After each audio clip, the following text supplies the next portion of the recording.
Eder, Mac Pallister. Io l'ho già detto questo più di una volta.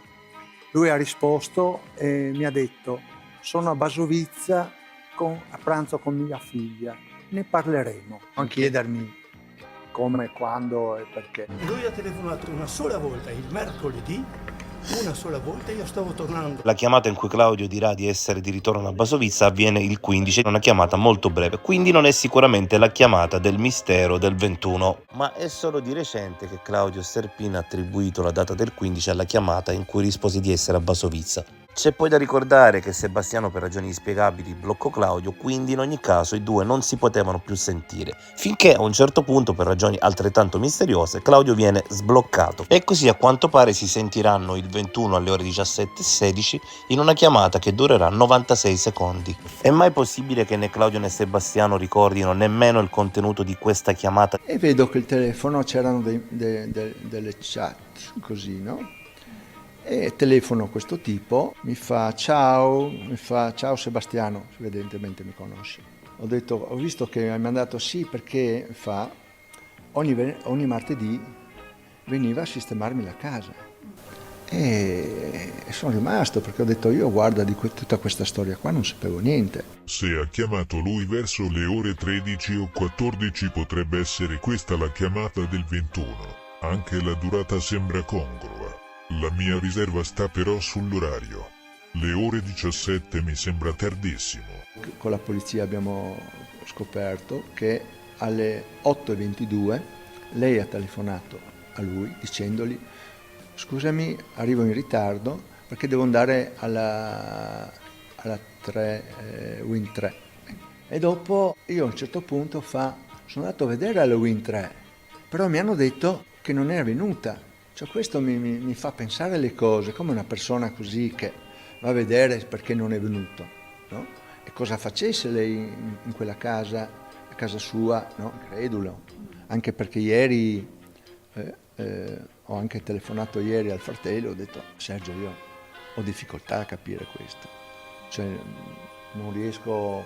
E cosa pensi? Ho detto: ma cosa penso? Penso che magari la loro amicizia a suo tempo era molto forte e saranno rimasti amici, ma fino a che punto? Capisci? Non è, forse ho detto, forse era spaventata di questa persona, dal modo come ho sentito le telefonate, questa cosa qua, mi sembrava questa persona, no? Ho detto: mia moglie è un po' fragile, un po' così. Allora forse era spaventata di questa persona, per quello forse non è andata da questa persona. Tutti mi dicono: ma hai fatto qualcosa, avete litigato? Non abbiamo mai litigato noi. Noi siamo da 32 anni insieme, dall'89, capisci? Cioè abbiamo fatto di tutto e di più, girato l'Europa. Ultimamente facevamo 7-8 mila chilometri di con le biciclette. Non so cosa pensare, non so cosa possa essere successo.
Da questo lato, così proprio davanti alla vetrina.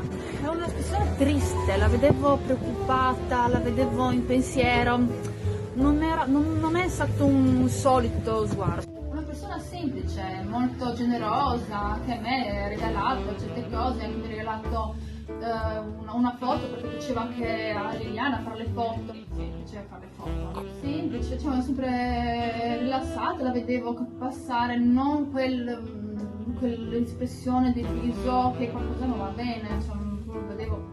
Allora per questo mi è rimasto anche in mente. Non è stata la solita Adriana.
Ehi, non dimenticare di iscriverti a questo canale.